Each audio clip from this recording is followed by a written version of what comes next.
Welcome to a special edition of 100% Canucks. John Shannon, soon to be joined by Landon Ferraro. Sad days in Vancouver and in British Columbia with the passing of the great Jim Robson. We will spend some time reminiscing about Jim and what he meant to me particularly, and what Landon has learned about Jim. We actually had Jim on the podcast, if you recall, in the summertime, and he was his perfect gentleman self in discussing his life as the voice of the Vancouver Canucks, and he will always be connected with the franchise, and that's great.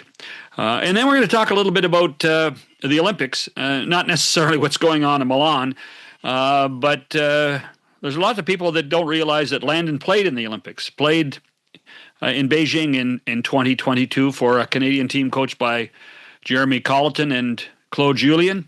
And it's got some pretty good stories about a little bit of behind the scenes there. So thanks for joining us for today's show, saluting Jim Robson and telling some stories about some forgotten players at the Olympic Winter Games on this edition of 100% Canucks. NHL TV is now on DAZN. Hockey lives here. Watch every game from every team. The best players in the world. And the coldest plays on ice. Watch up to 4 games at once for the ultimate NHL experience. Sign up now at DAZN. Welcome back to 100% Canucks. John Shannon, Landon Ferraro. We're going to talk a little bit about the Olympics a little later on.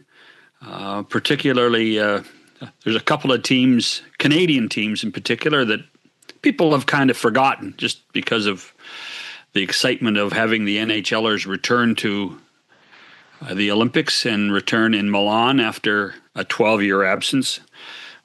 People don't remember Landon Ferraro as a member of the Olympic team, but we do, and we're going to talk about it. But first, a few thoughts about the passing of the man I view as a mentor and a legend in British Columbia. No, actually, not just British Columbia, but a legend in Canada, Jim Robson.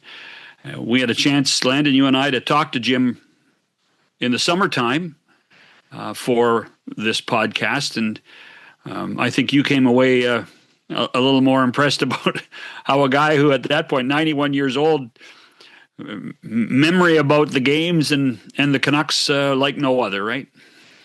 It blew me away. Like I just think of, okay, like we're going to talk about my Olympic stuff next. I forget half of it.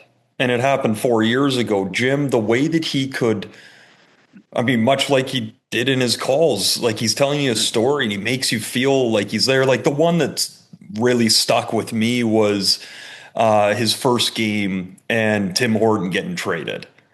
Right. And like him talking about that, but like you feel like you're standing outside the room with him, knocking on the door, and I could feel the anxiety of him not coming out. And it was just the way that he could recall names, stories, places. It was unbelievable. And I was so thankful that we got to have him on and I got to have that time. You have your relationship with him and had known him for a long time. But for me to get to have that time, it was phenomenal. Yeah, 50 years Jim and I have connected. And that was I must admit, our discussion, and it is on YouTube. Our discussion with Jim that summer day was a real special one, and watching it again yesterday, I realized I got a little emotional about it. So you can even understand what our feelings were when we found out a couple of days ago of his passing. I met Jim Robson. Let's back up a bit. So I was a kid in the Okanagan and listened as much as I could to Western Hockey League Canuck games, NHL Canuck games, and Jim was the radio guy. And on Saturday nights, 4 times a year. Can you imagine that? The Canucks, for the first 5 years, were on Hockey Night in Canada in the regular season 4 times. 4 times. Which a little bit different now. A little different now. I mean, could you imagine if they take 10 games away from you if you didn't get them on television. There would be riots in the street.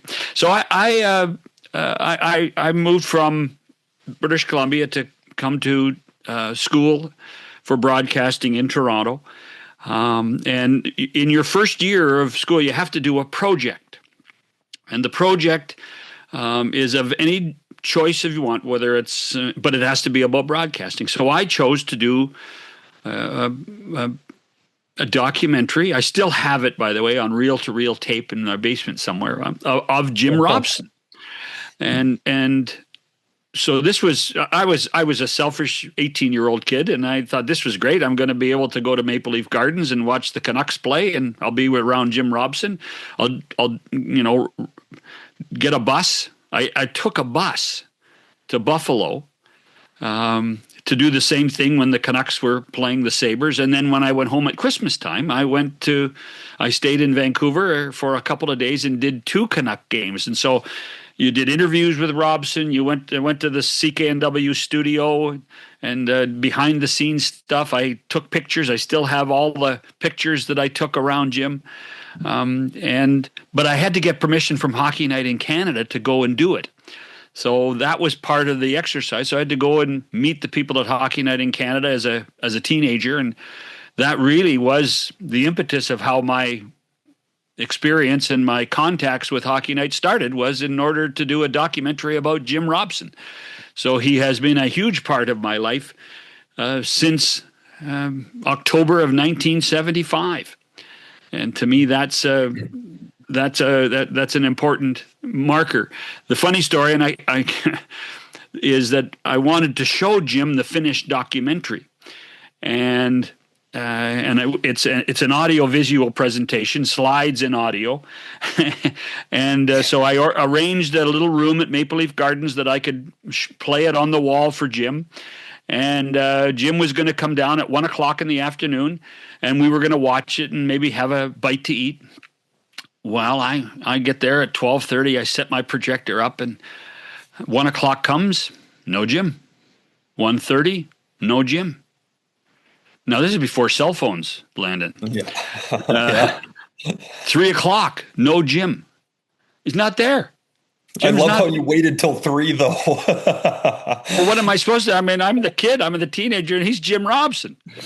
So I phoned the hotel. He had slept in. He had taken a nap and slept in. So he was at the hotel within minutes, and we went through it. We rushed through it, and we didn't probably have the time they wanted to. And for 50 years, every time I saw Jim, he felt bad. Every time he felt bad. I told this story earlier today on the show with Rick Dollawall and Don Taylor.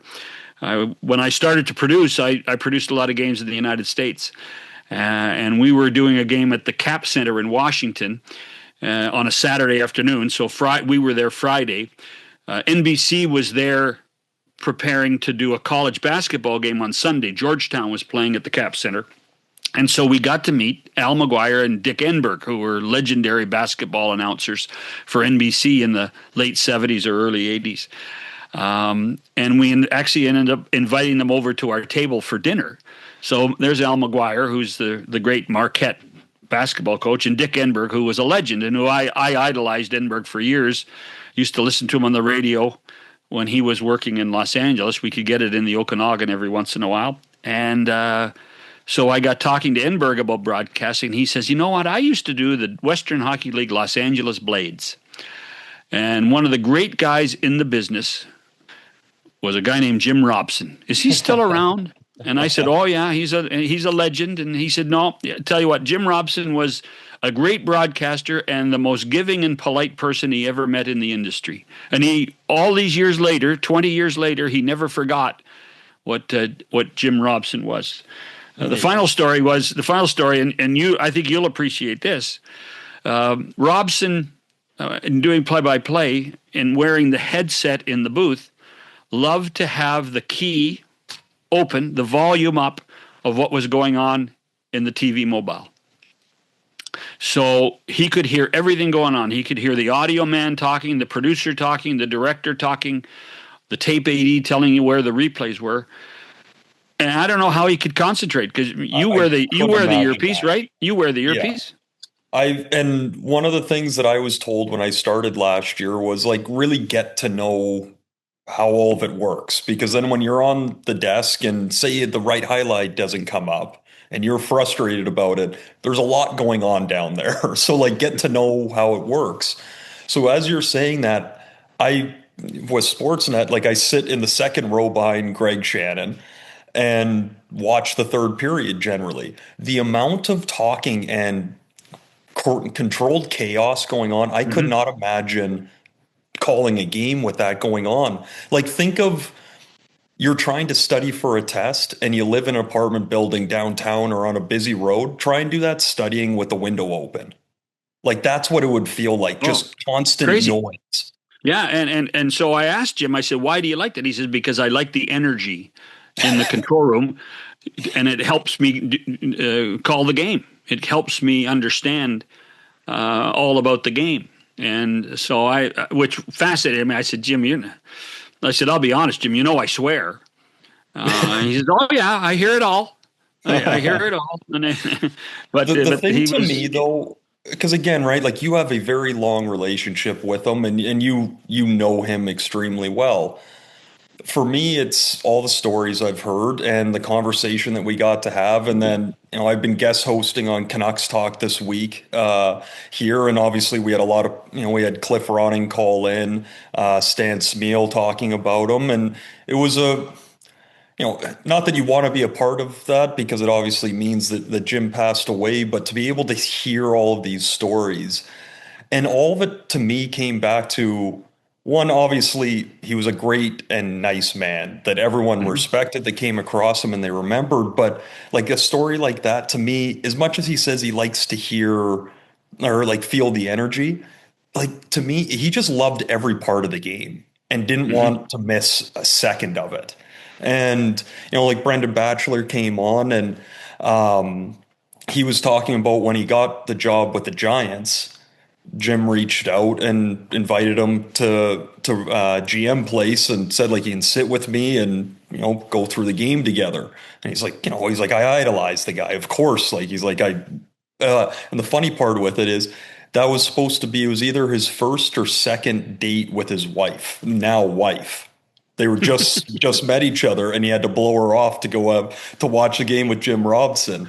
But then when he got the Vancouver, like the Canucks job, Jim invited him over to his house to show him. He showed us he has all his old Score books. score sheets and all of that. Like he walked him through. Like he just wanted to be a part of the game, and it's just amazing. It's what you could always you want people to say about you and remember you as someone that cared about everyone else. Well, and you really have the sense in the last 72 hours too about his relationship with all the players. Yeah, And the reverence that the players held Jim in. yeah, From that. Well, from an NHL perspective, from that first team in 1970 all the way to 1999 when he finished yeah. working. Absolutely phenomenal. And the players like to have. I would assume it would be comparable to the days, the halcyon days of the Toronto Maple Leafs, and Foster Hewitt would be sitting in the front seat of the Yeah. bus, and all those players would walk by and say hello, Mr. Hewitt. But Jim Robson was of that ilk. Well, He truly was.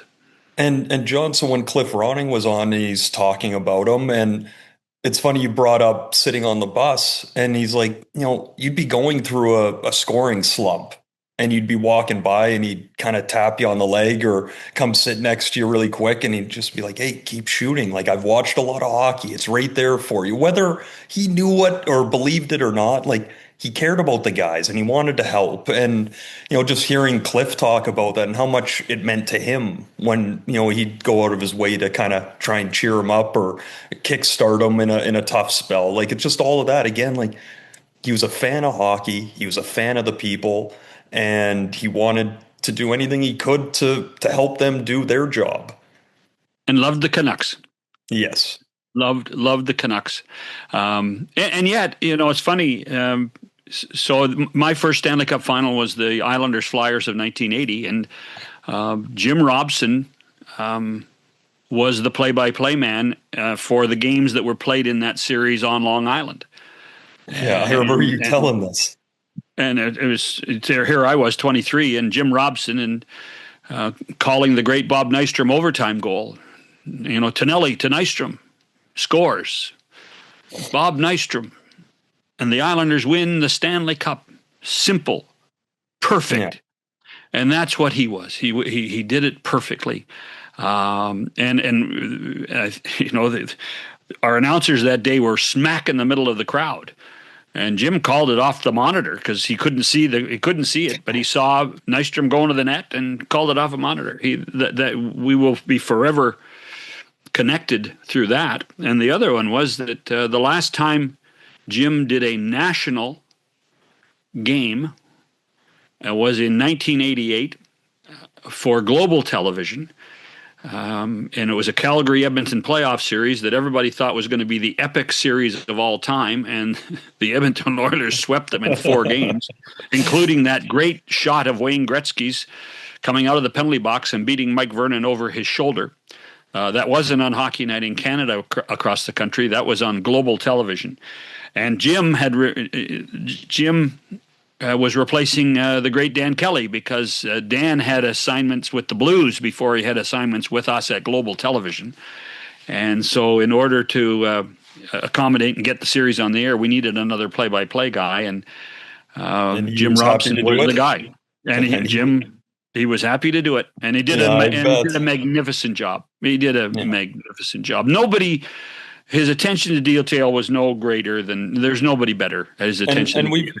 We've talked about this a lot, and even when he was on, and then when Shorty was on, but like how lucky people in BC have been. You can say what you want about the product on the ice year to year, but the people that have been, the voice of the team, Robson, Houston, Shorthouse now, been pretty darn lucky here, right? Like, there's a lot of hockey games, a lot of sporting events I watch that, especially now that I'm in it and I pay attention more to that side, that the mute button comes out once in a while. But those ones, I could listen to those 3 all day. Lenny, you bring up a really good point. Vancouver is a special place. Yeah. When it comes to announcers. And I say that I have lived a lot of places across this country. I've worked in every city in this country. There is a special place for being the voice of the Vancouver Canucks. There is a Vancouver sound that really Robson created, the cadence, that style that he obviously had, that Jim Houston had, that John Shorthouse has, and Brendan has. There is that Vancouver sound. It's kind of like, Seattle music.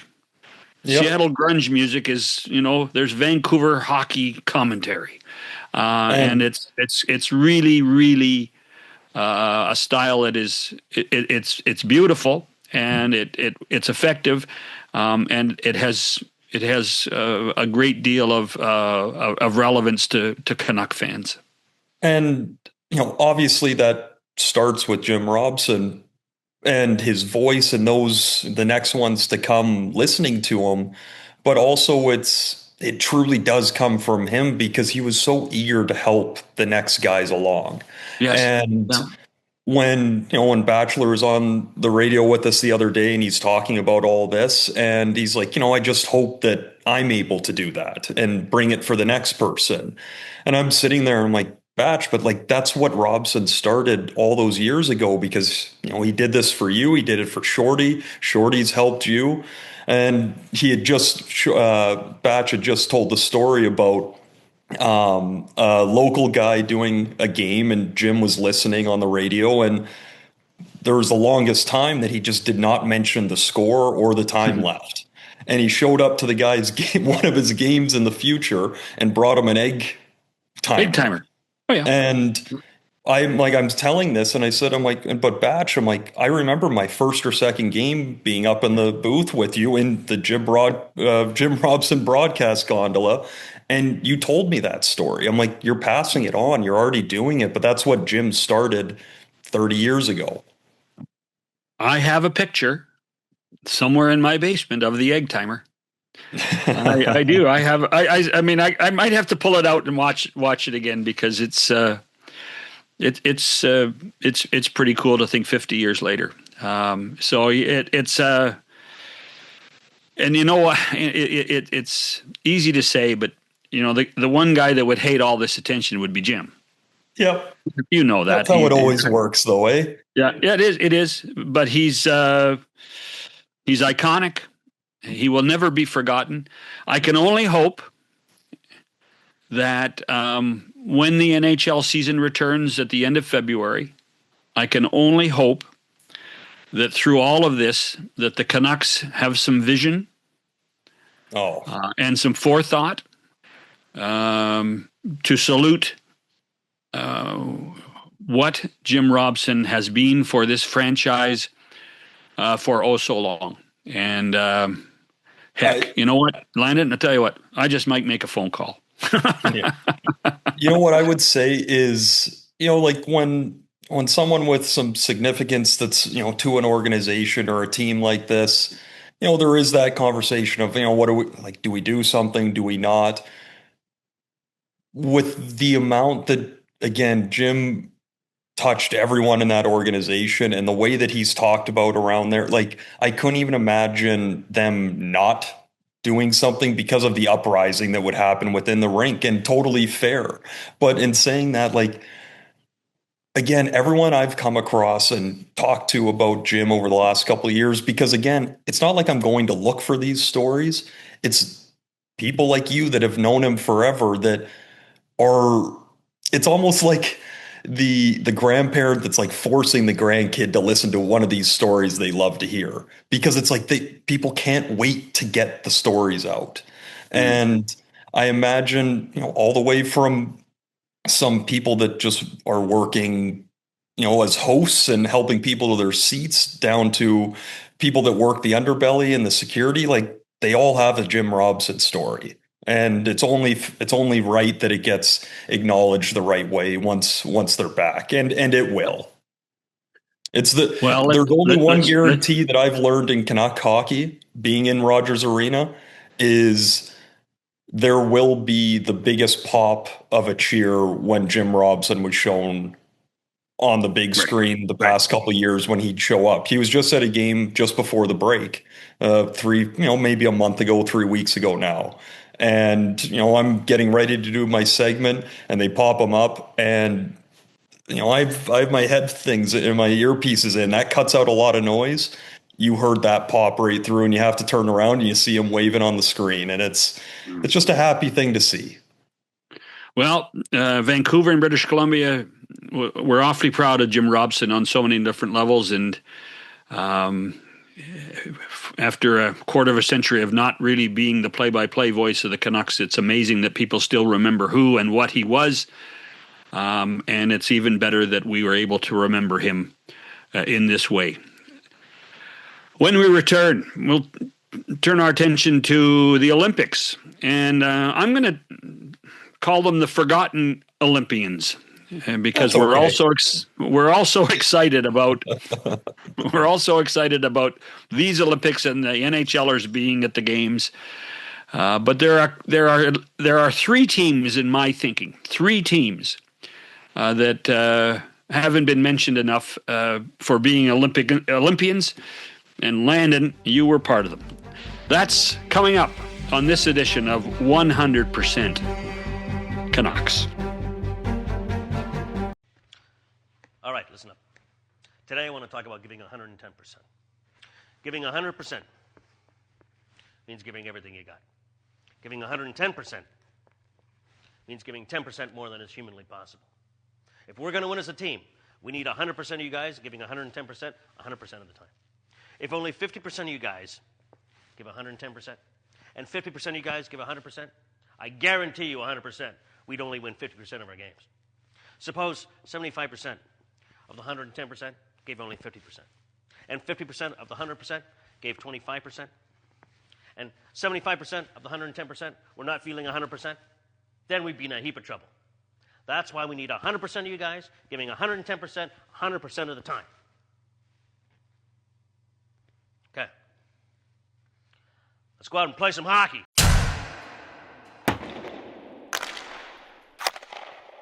Welcome back to 100% Canucks. All right, Landon. So here's my deal. I did all the talk in the first segment here. I expect you to do more talking. So there are three teams I don't think that get enough attention, because we deal with history when we talk about Olympics. We always deal precedent, how many Olympics athletes went to, this is their fifth game. Sid's going to, going to go be at his third. He has a potential, and he and Drew Doughty, to win 3 gold medals in hockey, which has never happened before. But Canada actually won 2 bronze medals in hockey. One in 1968,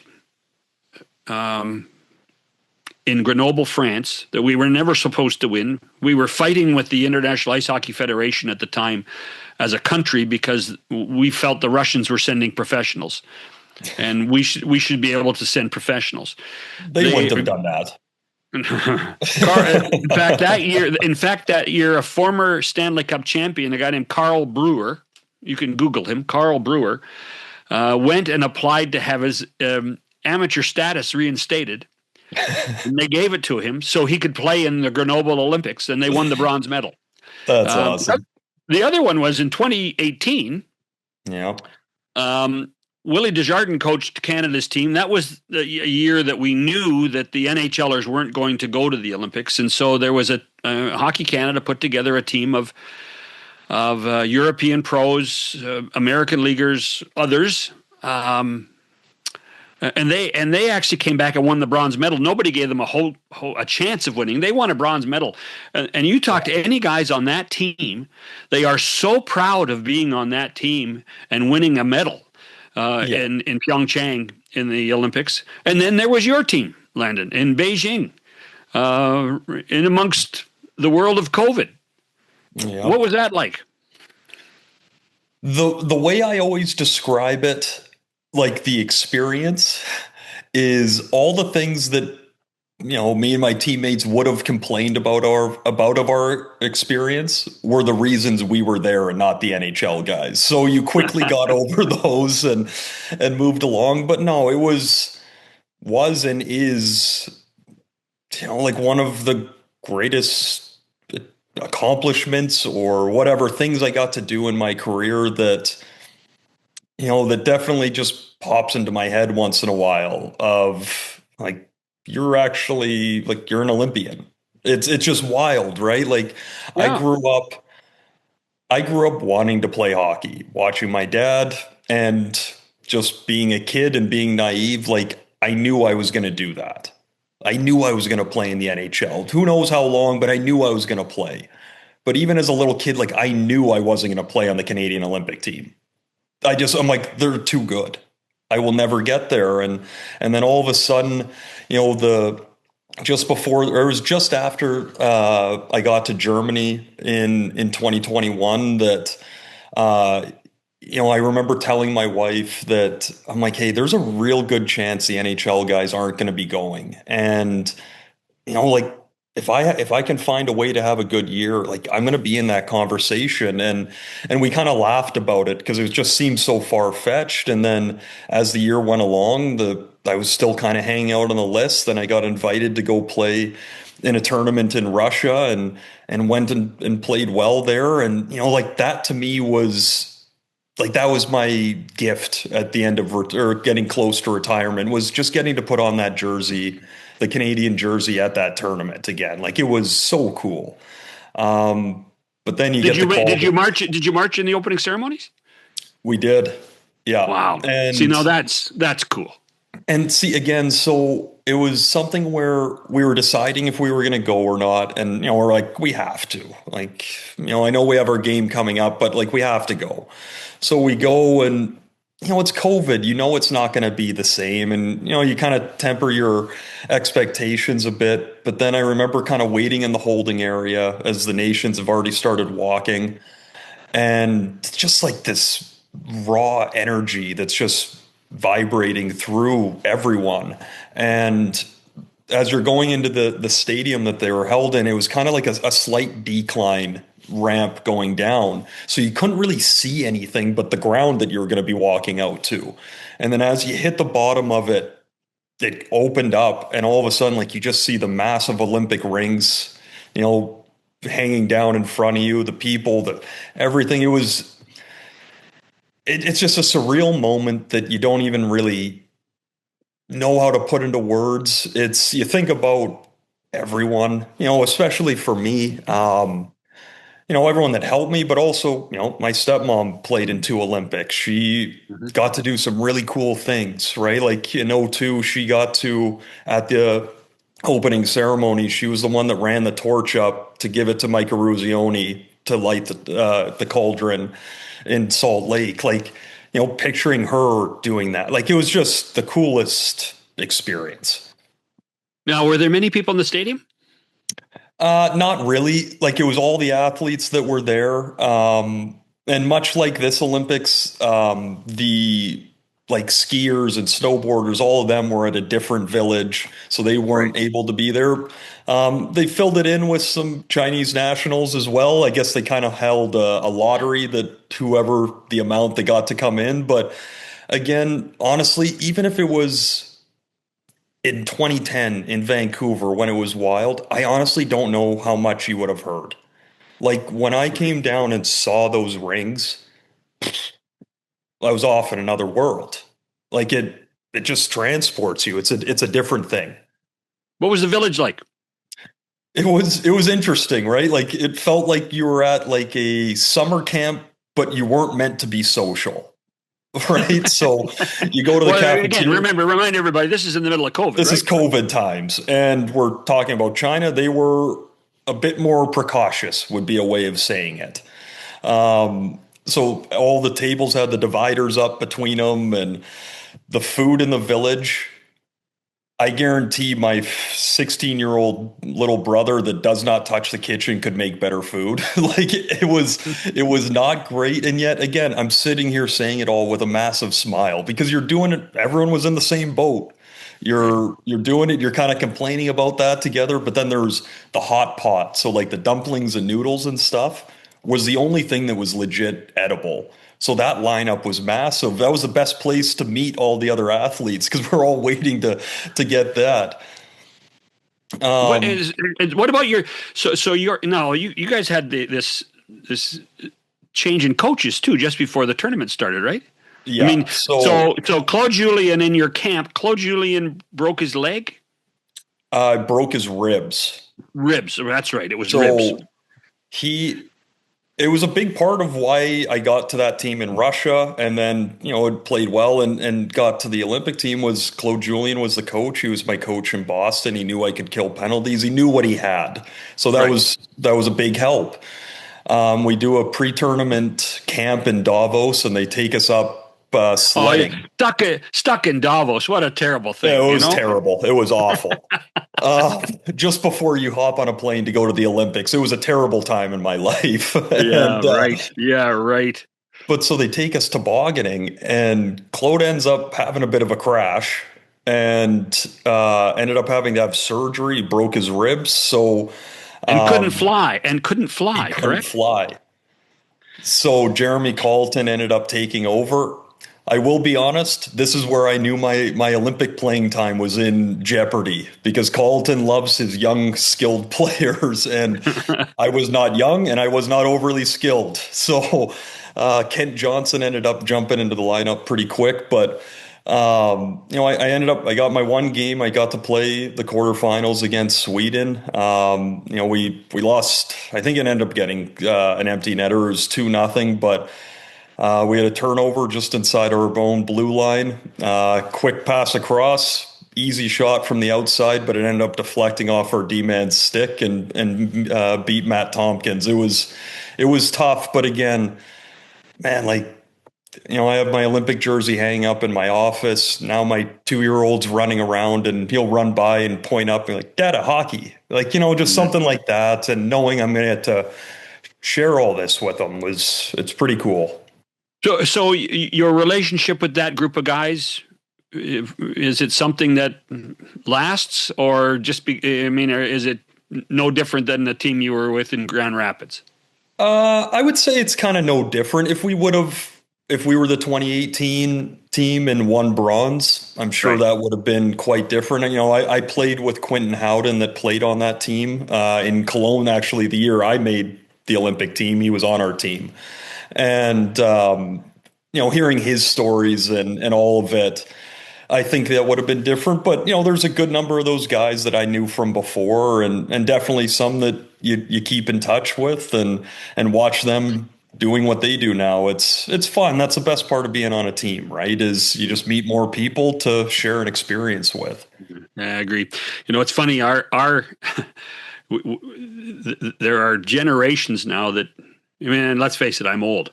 So there are generations now that have really no clue about, we have a spotted lifespan of participating in Olympics. We actually, for 2 Olympics, we didn't send teams.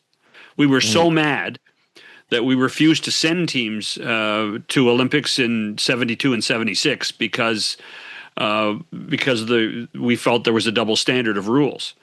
And so, that 72 was in Sapporo, Japan, and 76 was in Innsbruck. And we actually sent a really good team to Lake Placid. Yeah. But everybody forgets about it because some other team won. So it's and then both Canada and the United States sent teams to Sapporo in 1984. Now I'm going to forget the name of it, but it's one of those things we both thought we had a chance to be, rekindle our hockey success in 1984. And we were both not very good, but lots of guys came off both of those teams, including guys like Eddie Olczyk and Kerry Wilson and Pat Flatley in Sarajevo that became great pros, really good pros, really. And that's the part of. I'll start by saying this: I am beyond happy that over your right shoulder there's Olympic men's hockey with NHL players in it. Yep, love that fact. But in saying that, when it's not the NHL guys, it's this massive platform that you end up learning about a new player that comes up or has this explosive tournament and signs an NHL deal. Or in 22, you had Yuri Slafkovsky that I had never heard of before. And then you kind of, you're walking around before the tournament starts and everyone's like, hey, that kid's pretty good. And you look over there and it's this man child with braces. 17. And yet he puts up 7 goals in 7 games and wins MVP, right? Like that doesn't happen if he's 17 in this tournament, just like the Latvians have that 17-year-old defenseman that's draft eligible. That's right. You're right. Different. It doesn't happen. And there is something special about it. I just wanted to talk about it because I think it puts in perspective that even if the NHLers aren't at the Olympics, there are still great stories, great games, and great memories to have around the Olympics. I will say one more memory because it just popped back into my head. And anytime I've talked about going to the Olympics, I have to bring this up because it was probably the most fun part of it was, so each country had like a high-rise tower and they were filled with apartments and everyone stayed in those. And so each room or each apartment had 4 bedrooms, so 4 guys. Well, my room ended up having 5 because Kent Johnson was on the taxi squad and then got brought in, so there wasn't an extra bed. So it was me and Eric Odell, who was on the 2018 team as well. He played some games for Winnipeg and had a long KHL career. So me and him were the older guys. Then it was Kent Johnson, Mason McTavish, and Owen Power. So we got the 3 young kids put with us. And to say that apartment turned into a dorm room almost instantly it was so much fun. The way that those three just bullied each other nonstop, just giggling their heads off. Like they're having so much fun.